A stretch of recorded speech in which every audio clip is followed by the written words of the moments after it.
Écoutez Sirot Relek Yudalet, troisième sira sur Nitzavim.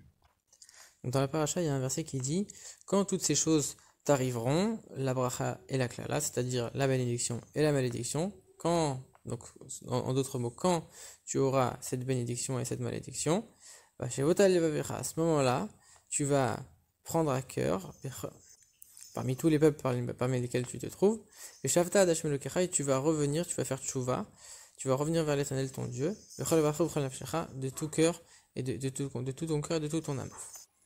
Alors a priori, ce que la Torah vient nous dire ici, c'est que quand le juif va se détourner de Dieu, alors Dieu va lui envoyer des malédictions, et comme il va être dans une situation un peu délicate, alors il va se remettre un peu en question, il va faire tchouva, il va revenir vers Dieu. Maintenant, le rabbi pose la question, il dit ok, quand quelqu'un il a quelque chose de négatif qui lui arrive, il va avoir une remise en question, il va faire tchouva. Mais ici, le verset il dit la bracha et la klala, la bénédiction et la malédiction. En quoi le fait de recevoir une bénédiction, ça va nous remettre en question pour qu'on fasse tchouva et qu'on se remette dans le droit chemin. Le rabbi dit encore plus étonnant que ça, on voit que Rashi ne pose même pas cette question-là. Ça veut dire qu'a priori, la réponse est tellement évidente que Rashi n'a même pas besoin de poser cette question. Alors on pourrait dire que finalement ici, la Torah vient juste nous enseigner qu'est-ce qui va arriver dans le futur.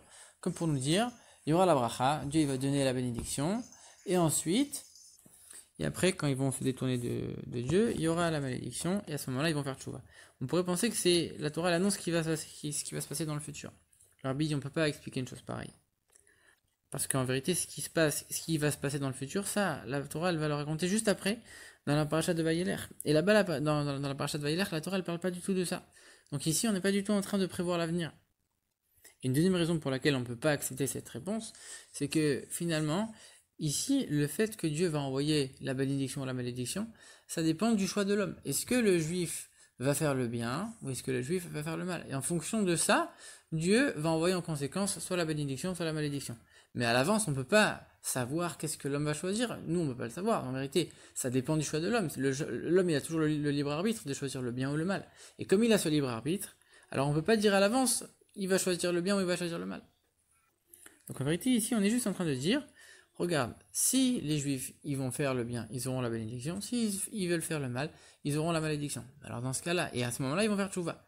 Alors à ce moment-là, la question, elle revient. Pourquoi on précise le fait que quand on aura la bénédiction, on va faire tchouva? Quel est le lien? Alors en vérité, le rabbi explique la chose suivante. Ici, c'est écrit qu'on va faire tchouva avec tout notre cœur et toute notre âme. Ça veut dire qu'on va faire une tchouva particulièrement élevée. Et si on fait une tchouva particulièrement élevée, en vérité, ça veut dire que la situation dans laquelle on a été mise, elle a été tellement difficile que la tchouva qui en a découlé, elle a été à la hauteur de cette situation qui était difficile. Donc ça veut dire que Dieu va mettre une terrible malédiction à tel point qu'elle va entraîner une tchouva extrêmement grande. Et donc le rabbi de dire qu'en vérité cette terrible malédiction elle consiste en quoi? Elle consiste à d'abord mettre la bénédiction et ensuite envoyer la malédiction.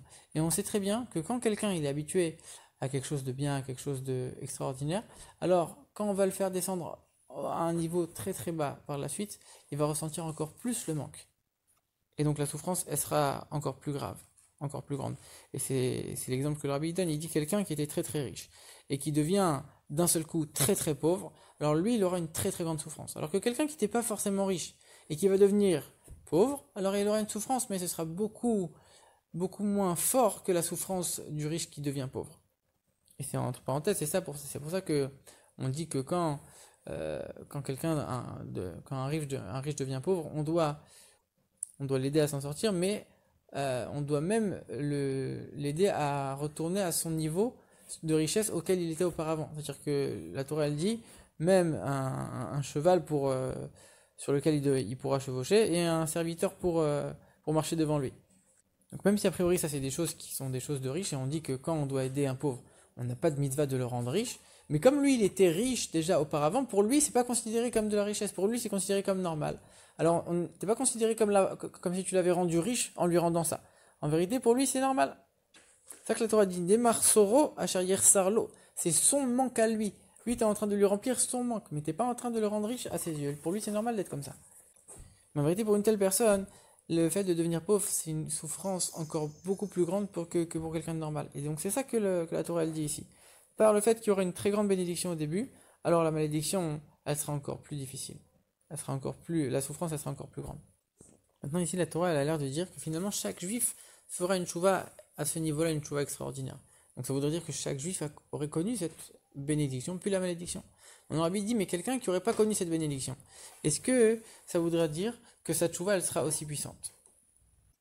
Sous-entendu, quelqu'un qui a eu que la malédiction sans la bénédiction auparavant, alors il va moins souffrir. Est-ce que lui aussi va faire une chouva aussi grande? Et le rabbi, en vérité, il explique que dans la paracha de Re'eh, Dieu il dit, je vais vous donner la bénédiction, et abracha asher tishmeu, la bénédiction que vous écouterez, c'est sous-entendu si vous écoutez. Et Rashi il explique almenat asher tishmeu, à condition que vous écoutez. Alors que quand on parle de la malédiction, donc du côté négatif, il dit pas à condition que vous écoutez, il dit si vous n'écoutez pas. Donc pour la bénédiction, on nous dit je vais te donner la bénédiction à condition que tu écoutes, donc que tu fasses le bien. Et pour la malédiction, on te dit si tu écoutes pas, alors je vais te donner la malédiction. Alors c'est quoi la différence entre ces deux formulations? Le si et le à condition. Quand tu es en train de dire à quelqu'un si tu fais ça, alors tu auras ça. Ça, tu es en train de dire avant que la chose arrive. Si toi, tu veux mériter ça, alors tu dois faire quelque chose auparavant. Alors que quand tu es en train de dire à condition, c'est l'inverse. Moi, je te donne ça, à condition que par la suite, donc moi, si tu veux que je te laisse cette chose-là, alors la condition pour que tu puisses la garder, il faut que tu puisses écouter par la suite. Mais donc, donc ça voudrait dire que pour la bénédiction, Dieu nous la donne d'emblée, et pour que on puisse la garder, alors la condition pour la garder, c'est de continuer à pratiquer Torah et Mitzvot. Alors que pour les malédictions, donc si tu n'écoutes pas, on te donne pas de malédiction. Maintenant, si jamais tu te détournes, alors à ce moment-là uniquement, la malédiction elle arrivera.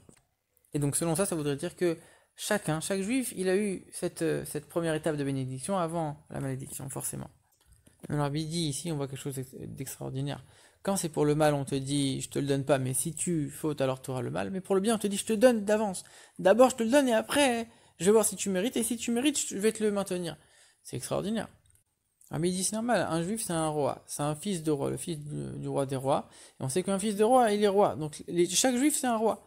Et donc, un roi, un descendant de Abraham, Yitzhak et Yaakov, c'est, si on peut dire, normal de donner la bénédiction d'emblée.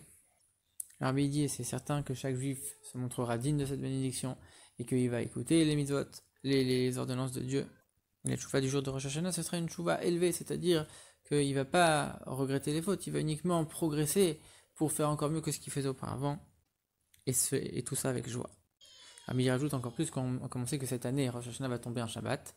Et Shabbat, les lettres du mot Shabbat, ça forme le mot Teshev, donc la même racine que Tchouva. Donc le Shabbat, c'est une Tchouva finalement qui est encore plus élevée, à l'image de cette Tchouva-là, une Tchouva très élevée par joie, etc.